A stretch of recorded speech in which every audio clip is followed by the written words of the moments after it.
Hello students, welcome to my channel. मेरा नाम है एस के वर्मा और आज हम करेंगे 9th क्लास की एक्सरसाइज 6.2 का क्वेश्चन नंबर 5। एक्सरसाइज 6.2 का क्वेश्चन नंबर 5। एनसीईआरटी बुक अपने सामने रखो। एक्सरसाइज 6.2 का क्वेश्चन नंबर 5।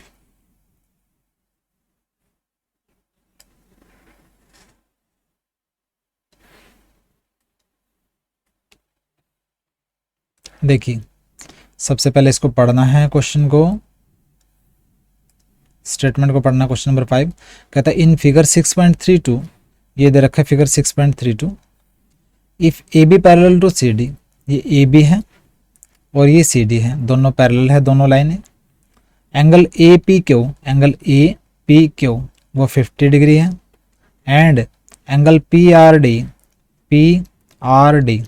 127 डिग्री है। तो एक्स और वाई की वैल्यू निकालो। ठीक है, तो बिल्कुल आसान है। देखिए, ए बी और सी डी दो लाइन है, वो पैरेलल दे रखी है। ये वाला एंगल 50 डिग्री, ये वाला एंगल 127 डिग्री। एक्स और वाई की वैल्यू निकालनी है। बिल्कुल आसान है, बिल्कुल आराम से करना है आपने। देखो आंसर जो दिया है पहले वो लिख लेते हैं। गिवन क्या दे रखा है, A B parallel to C D, लिख दिया। Angle A P Q, statement से लिख रहा हूं मैं, angle A P Q equal to 50 degree. Angle P R D वो क्या दे रखा है, 127 डिग्री। ठीक है तो टू फाइंड क्या निकालना है, एक्स एंगल और वाई एंगल की वैल्यू निकालनी है। ठीक है, सॉल्यूशन, एक्स और वाई की वैल्यू कैसे निकालोगे। देखो, ये एंगल 127 डिग्री है, ये ट्रायंगल बन गया। एक्स और वाई की वैल्यू निकालनी है। ये एंगल 127 डिग्री है, तो ये एंगल कितना बच गया, 180 में से 27 जो है वो माइनस कर दो, 127 माइनस कर दो, क्या आ जाएगा 53। तो ये एंगल तो 53 आ गया। अगर एक और एंगल अगर हम निकाल लें, ठीक है, ये एंगल या ये एंगल हम निकाल लें तो क्या आ जाएगा, तीसरा एंगल भी निकल जाएगा, क्योंकि एक एंगल हमें पता है। ठीक है, तो क्या करेंगे, देखिए ये लाइन और ये लाइन पैरेलल है और ये ट्रांसवर्सल लाइन बनेगी पी क्यू। तो ये एंगल और ये एंगल अल्टरनेट एंगल हो गए, और अल्टरनेट एंगल इक्वल होते हैं, तो ये भी 50 डिग्री हो गया। ठीक है, तो देखिए एक्स निकल गया, ये भी एंगल पता है, तो तीसरा एंगल निकाल लोगे। बिल्कुल आसान था, कोई मुश्किल नहीं था। ठीक है, देखो सॉल्यूशन क्या किया हमने, पहले एंगल एक्स निकाल लेते हैं। ये वाला एंगल एक्स, तो ये एंगल एक्स जो होगा क्या होगा, 50 डिग्री होगा। क्यों, बिकॉज ए बी और सी डी पैरेलल है और पी क्यू ट्रांसवर्सल लाइन है। Because A B parallel to C D और पी क्यू जो है वो ट्रांसवर्सल लाइन है, काट रही है ए बी और सी डी को, पी क्यू लाइन। और एंगल एक्स और एंगल ए पी क्यू क्या है, ये अल्टरनेट एंगल्स हैं और इक्वल होंगे। अल्टरनेट एंगल्स हैं ये, इसलिए एंगल एक्स जो है 50 डिग्री होगा। एंगल एक्स तो निकल गया। ठीक है, और ये angle P are Q, angle P are Q क्या आएगा, 180 माइनस 127, 53 डिग्री।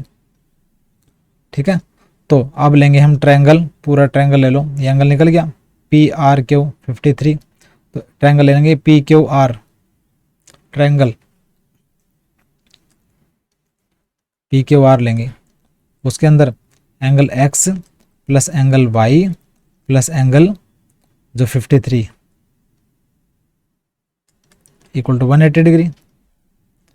ठीक है, एंगल एक्स वाई और 53 180 डिग्री होगा। एंगल एक्स 50 निकालना हमने, तो वाई निकल जाएगा। एंगल एक्स 50 है plus angle Y plus 53 equal to 180, तो एंगल वाई निकलेगा 180। ये दोनों दूसरी साइड चले जाएंगे, माइनस के 50 माइनस के 53। ठीक है, तो 180 में से 50 एंड 53 माइनस करेंगे तो ये आ जाएगा 77 डिग्री। ठीक है 77 डिग्री। तो एंगल एक्स 50 डिग्री आ गया और ये आ गया 77 डिग्री। हो गया, ये हमें निकालना नहीं था, वैसे निकाला था। दोनों एंगल निकल गए, एक्स और angle Y. Question number 5 complete हो गया यहाँ पे। अब करेंगे हम क्वेश्चन नंबर 6, लास्ट क्वेश्चन है एक्सरसाइज 6.2 का।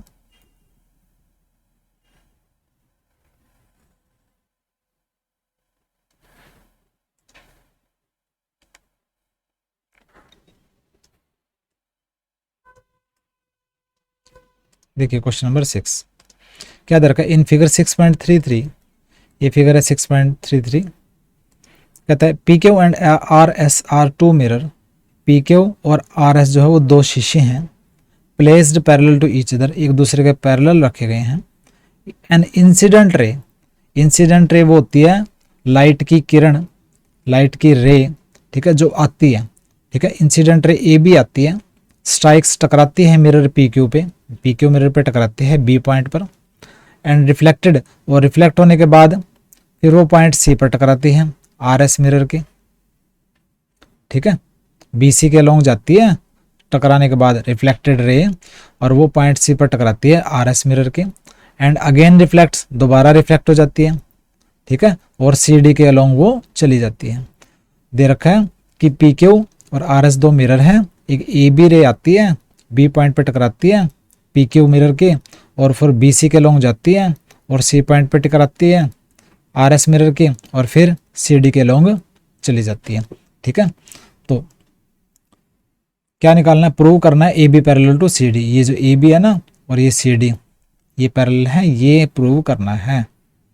देखिए कैसे करेंगे हम प्रूव, आंसर जो दिया है पहले वो लिख लेता हूं मैं। क्या दे रखा है, पी क्यू और आर एस दो मिरर, ये मिरर है, मिरर की ये पॉलिश वाली सरफेस है, ये पीछे वाली सरफेस पॉलिश है, ये सरफेस पॉलिश है, ठीक है। Given P Q comma R S जो दो टू मिरर्स, ये दोनों मिरर है, शीशे हैं, ये दे रखा है, ठीक है। और क्या दे रखा है, P Q parallel to R S, दोनों जो शीशे हैं ना P Q parallel to R S.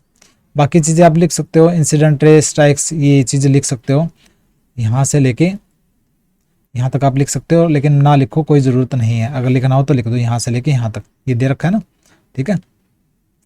और फिर क्या होगा, क्या प्रूव करना है, प्रूव करना है A B parallel to C D, A B parallel to C D, ये प्रूव करना है। सॉल्यूशन बिल्कुल आसान है, देखिए ए बी और सी डी को पैरेलल अगर प्रूव करना है तो ये वाला एंगल और ये वाला एंगल आप इक्वल प्रूव कर दो, ये दोनों एंगल अल्टरनेट एंगल है, ठीक है। अगर आपने अल्टरनेट एंगल प्रूव कर दिए तो क्या हो जाएगा, ए बी और सी डी जो है वो पैरेलल प्रूव हो जाएंगे, क्योंकि अल्टरनेट एंगल अगर इक्वल होते हैं ना तो दो लाइनें जो वो पैरेलल होती हैं, ठीक है। तो देखिए मैं क्या कर लेता हूँ, ये 90 डिग्री एंगल पर, ये मतलब पी क्यू के 90 डिग्री एंगल पर, बी पॉइंट पर पी क्यू के 90 डिग्री एंगल पर एक लाइन नॉर्मल बोल देते हैं उसको, नॉर्मल लाइन ड्रा कर देता हूँ, और ये नॉर्मल लाइन ड्रा कर देता हूँ किसके, नॉर्मल आर एस मिरर के, नॉर्मल का मतलब है 90 डिग्री, ठीक है। इसको मान लेता हूँ एंगल 1, और इस वाले एंगल को मान लेता हूँ एंगल 2, इसको मान लेता हूँ एंगल 3, इसको मान लेता हूँ एंगल 4, ठीक है, मान लिया। देखिए रिफ्लेक्शन के केस में, जैसे कि ये कोई मिरर है, ये पॉलिश सरफेस है, कोई रे आती है इंसिडेंट रे, और ये टकराने के बाद रिफ्लेक्टेड रे है, और ये 90 डिग्री एंगल पे ये लाइन है, तो ये वाला एंगल इसको बोलते हैं एंगल ऑफ इंसिडेंस, ठीक है, जब कोई रे आती है एंगल ऑफ इंसिडेंस, और ये वाला एंगल जो है उसको बोलेंगे एंगल ऑफ रिफ्लेक्शन। तो ये दोनों एंगल ना हमेशा बराबर होते हैं, ये एंगल ऑफ इंसिडेंस है, ये एंगल ऑफ रिफ्लेक्शन, तो ये दोनों एंगल बराबर होते हैं। तो देखिए ये रे आई, रिफ्लेक्शन हुआ, तो ये एंगल ऑफ इंसिडेंस है, ये एंगल ऑफ रिफ्लेक्शन है, तो ये दोनों एंगल बराबर होंगे, ठीक है। तो क्या लिखेंगे हम सोल्यूशन में, एंगल 1 इक्वल टू एंगल 2, क्यों? बिकॉज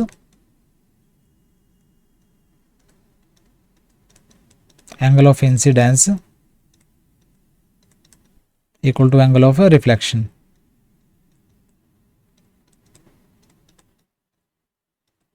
ठीक है, इसी तरह एंगल 3 और एंगल 4 इक्वल होंगे। Angle 3 equal to angle 4 because वही एंगल ऑफ, क्योंकि एंगल ऑफ इंसिडेंस जो है वो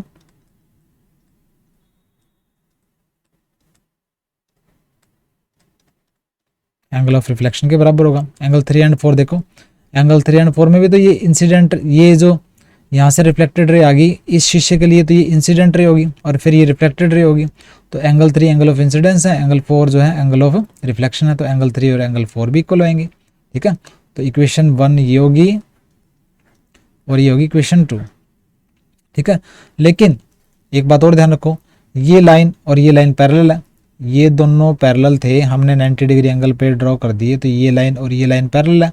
ठीक है, तो ये और ये एंगल, एंगल 2 और एंगल 3 अल्टरनेट एंगल हो गए, angle 2 and angle 3 alternate angle हो गए, वो इक्वल होंगे क्योंकि ये लाइन और ये लाइन पैरेलल है और ये BC जो है वो ट्रांसवर्सल लाइन है, तो एंगल 2 और एंगल 3 अल्टरनेट एंगल होंगे। ठीक है, तो angle 2 equal to angle 3 because alternate angles. ठीक है, ये बन गई क्वेश्चन नंबर 3। तो देखिए angle 1 equal to angle 2, angle 3 equal to angle 4 और angle 2 equal to angle 3। Angle 1 angle 2 के इक्वल है। ठीक है, इसको मैं पलट लेता हूं, एंगल 4 इक्वल टू एंगल 3, इसको थोड़ा पलट लेता हूं आपको समझाने के लिए। ठीक है, देखिए एंगल 1 एंगल 2 के इक्वल है, एंगल 4 एंगल 3 के इक्वल है और एंगल 2 एंगल 3 इक्वल है, ये दोनों आपस में इक्वल है। ये इक्वेशन बन गई। और ये एंगल 2 और एंगल 3 इक्वल है ना, ये दोनों आपस में इक्वल है, तो एंगल 1 और 4 भी इक्वल हुए। दोबारा बताता हूँ, एंगल 1 और एंगल 2 इक्वल है, एंगल 4 एंगल 3 के इक्वल है। ठीक है, और लेकिन एंगल 2 और एंगल 3 ये आपस में इक्वल है, तो इसका मतलब ये चारों ही आपस में इक्वल होंगे। एंगल 1 जो है एंगल 4 के इक्वल होगा। तो क्या लिखोगे, from equation 1 2 and 3 angle 1 equal to angle 4। ठीक है, अगर मैं यहाँ 2 से मल्टीप्लाई कर दूं इस साइड और इस साइड तो कोई फर्क नहीं पड़ेगा, तो 2 एंगल 1 इक्वल टू 2 एंगल 4 लिख सकता हूँ। या फिर इसको मैं लिख दूं angle 1 plus angle 1 equal to, यहाँ पे लिख दूं एंगल 4 प्लस एंगल 4, कोई फर्क नहीं पड़ेगा। ठीक है, एक ही बात है। ठीक है, तो और यहाँ पे अब अगर मैं लिख दूं एंगल 1 और एंगल 2 इक्वल है और एंगल 3 और एंगल 4 इक्वल है, तो एक जगह एंगल 1 की जगह लिख देता हूँ एंगल 2, इसको तो सेम पड़ा रहने देता हूँ, और दूसरी जगह एंगल 1 की जगह एंगल 2 लिख देता हूँ, और एंगल 4, ठीक है, एंगल 4 को सेम पड़ा रहने देता हूँ, और दूसरी जगह एंगल 4 की जगह लिख देता हूँ एंगल 3। ठीक है, क्योंकि एंगल 1 और एंगल 2 इक्वल हैं, तो एक जगह में एंगल 1 की जगह मैंने एंगल 2 रख दिया, और एंगल 4 और एंगल 3 इक्वल हैं, तो एक जगह मैंने एंगल 4 की जगह एंगल 3 रख दिया। ठीक है, तो angle 1 plus angle 2 equal to angle 4 plus angle 3, मतलब ABC एंगल, ये वाला पूरा एंगल ABC जो है वो BCD के इक्वल हो गया। Angle ABC equal to angle BCD, और एंगल ABC और BCD क्या है, अल्टरनेट एंगल है। ठीक है, और अल्टरनेट एंगल इक्वल है तो लाइनें AB और CD पैरेलल होंगी। तो according to alternate angle axiom, alternate angle rule के अकॉर्डिंग कोई भी दो लाइनें हों और एक लाइन काट रही हो और उसके अल्टरनेट एंगल अगर इक्वल हो तो ये दोनों लाइनें पैरेलल होएगी। ठीक है, तो ये दोनों लाइन हैं और ये लाइन काट रही है, इस ये वाला एंगल और ये वाला एंगल अल्टरनेट एंगल है और दोनों इक्वल है, तो AB और CD लाइन पैरेलल होगी। तो अल्टरनेट एंगल एक्सियोम के अकॉर्डिंग AB जो लाइन होगी वो CD के पैरेलल होगी। ये प्रूव्ड हो गया। ठीक है। तो यहाँ पे आपका हो गया एंड ऑफ एक्सरसाइज 6.2। ठीक है, हमने क्या किया, ये अल्टरनेट एंगल इक्वल प्रूव कर दिए, तो ए बी और सी डी लाइन जो वो पैरेलल होगी एक दूसरे के। तो इसी के साथ आपकी एक्सरसाइज 6.2 को क्वेश्चन नंबर 5 6 कंप्लीट हो गया और पूरी की पूरी एक्सरसाइज 6.2 जो है कंप्लीट होगी। नेक्स्ट एक्सरसाइज करेंगे हम नेक्स्ट लेक्चर के अंदर। सब्सक्राइब कीजिए मेरे चैनल को, लाइक एंड शेयर कीजिए, दूसरे स्टूडेंट्स को बताइए। ठीक है, अब मिलते हैं नेक्स्ट लेक्चर में, बाय।